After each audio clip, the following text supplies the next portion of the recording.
വേദന കൊണ്ട് ഉള്ളം പിടഞ്ഞിട്ടുണ്ട്, പരിഹാസം കൊണ്ട് മുറിവേൽപ്പിച്ചിട്ടുണ്ട്, പരിക്കൊന്നും വില്ലനായിട്ടുണ്ട്. പക്ഷേ ആരൊക്കെ തളർത്തിയാലും തൻ്റെ മാന്ത്രികതയ്ക്ക് മുന്നിൽ എതിരാളികളൊന്നും തോറ്റുപോകുന്നു. തൻ്റെ കരിയറിൻ്റെ നല്ല സമയങ്ങളിലൊക്കെ പരിക്ക് വില്ലനായപ്പോഴും ഓരോ പരിക്കിൽ നിന്ന് തിരിച്ചു വരുമ്പോഴും തൻ്റെ ഫോമിന് ഒരു കുറവും ഉണ്ടായിട്ടില്ല. അതെ, ഇതാണ് യഥാർത്ഥ സുൽത്താൻ, Neymar da Silva Santos junior. From the BART train to a tour bus, still the same game except I'm pulling more sluts, more.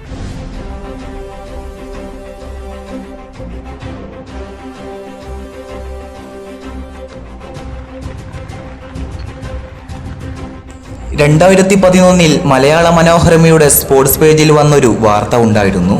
അതെ, മഞ്ഞക്കിളിയുടെ ചിറകടി വീണ്ടും. അന്നാണ് നെയ്മറെ പറ്റി ആദ്യമായി കേൾക്കുന്നത്. അതിൽ നെയ്മറുടെ തന്നെ ഒരു സഹകളിക്കാരൻ ഞങ്ങളുടെ ക്ലബിൽ മെസ്സിയേക്കാളും മികച്ചൊരു പ്ലെയർ ഉണ്ടെന്ന് അവകാശപ്പെടുന്നു. സത്യത്തിൽ അന്നത്തെ നെയ്മറുടെ കളി കണ്ടപ്പോൾ തന്നെ കാര്യം എവിടെയൊക്കെയോ ശരിയാണെന്ന് പലപ്പോഴും തോന്നിയിട്ടുണ്ട്. മറ്റു ലോകോത്തര നിലവാരമുള്ള താരങ്ങളെക്കാൾ എന്തോ ഒന്ന് നെയ്മറിൽ ഉണ്ട്. കളിക്കളത്തിലെ റെക്കോർഡ് വെച്ച് തെളിയിക്കാൻ സാധിക്കില്ലെങ്കിലും അയാളുടെ കളി കണ്ടിട്ടുള്ള ചിലർക്കെങ്കിലും അങ്ങനെ തോന്നിയേക്കാം. കാരണം അതാണ് നെയ്മർ. പക്ഷേ തൻ്റെ 29ാം വയസ്സിലും ഒരു ബാലൻഡിയോർ പുരസ്കാരം പോലും നേടാൻ സാധിക്കാത്ത ഒരു കളിക്കാരനാണ് നെയ്മർ എന്ന വസ്തുത എവിടെയോ മുഴച്ചു നിൽക്കുന്നു. സ്വന്തം തീരുമാനങ്ങൾ കൊണ്ട് കരിയർ അവസാനിപ്പിച്ച ഒരു പിടി ബ്രസീലിയൻ താരങ്ങൾ അയാൾക്ക് മുന്നിൽ ഉള്ളതുകൊണ്ട് തന്നെ നെയ്മറുടെ കാര്യത്തിലും ചെറിയൊരു പേടി ഇല്ലാതില്ല.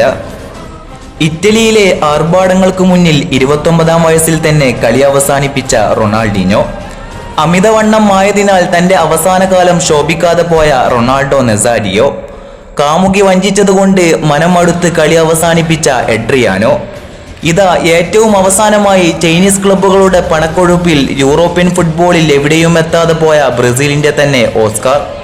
ഒരു പക്ഷേ ദാരിദ്ര്യം നിറഞ്ഞ ബാല്യത്തിൽ നിന്ന് വന്നതുകൊണ്ടാവാം പല ബ്രസീലിയൻ താരങ്ങളുടെയും കരിയർ ഒന്നുമെത്താതെ അവസാനം എവിടെയോ തേഞ്ഞു തീരുന്നത്.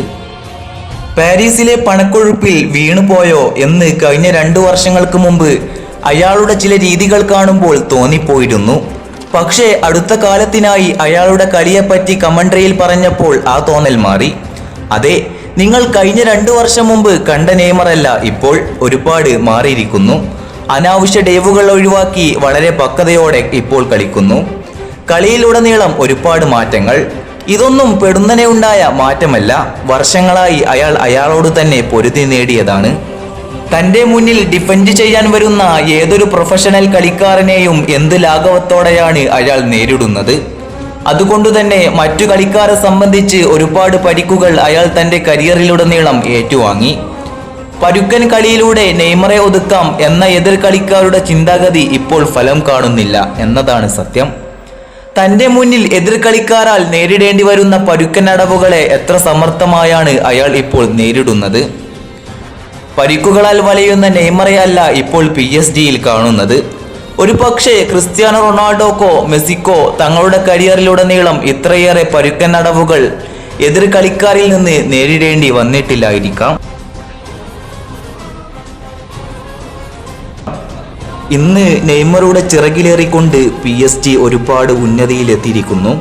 2020-21 ചാമ്പ്യൻസ് ലീഗ് സീസണിൽ ചാമ്പ്യൻസ് ലീഗിൻ്റെ ചരിത്രത്തിൽ തന്നെ PSG ആദ്യമായി ഫൈനലിൽ കയറിയതും നെയ്മറിൻ്റെ ചിറകിലേറി തന്നെയാണ്. PSG-ക്ക് ആ ചാമ്പ്യൻസ് ലീഗ് നേടിക്കൊടുക്കാൻ വേണ്ടി ആ ഫൈനൽ മത്സരത്തിലും നീ അവസാനം വരെ പൊരുതി. പക്ഷേ അതിനൊന്നും ഫലമുണ്ടായിരുന്നില്ല. ഒടുവിൽ നിന്റെ തോൽവിയും പതനവും കാണാൻ കാത്തിരുന്നവർക്ക് മുന്നിൽ നീ തോറ്റുപോയ ആ നിമിഷം ഒരു പക്ഷേ നിന്നേക്കാൾ കൂടുതൽ വിഷമിച്ചത് ഞങ്ങളായിരുന്നു. ഞങ്ങളെ സങ്കടത്തിലാക്കിയത് നിന്റെ തോൽവിയായിരുന്നില്ല. കാരണം ഞങ്ങൾക്ക് അറിയാമായിരുന്നു വളരെയധികം ശക്തിയോടെ തന്നെ നീ വീണ്ടും തിരിച്ചെത്തുമെന്ന്. എന്നിട്ട് ഈ പരിഹസിച്ചവർക്ക് മുന്നിൽ തൻ്റെ മാന്ത്രികത സ്കിൽ ഫുട്ബോളിനാൽ മറുപടി കൊടുക്കുമെന്ന്. പക്ഷേ മത്സരത്തിന് ശേഷമുള്ള നിന്റെ കരഞ്ഞു കലങ്ങിയ കണ്ണുകളായിരുന്നു ഞങ്ങളെ ഒരുപാട് തളർത്തിയത്.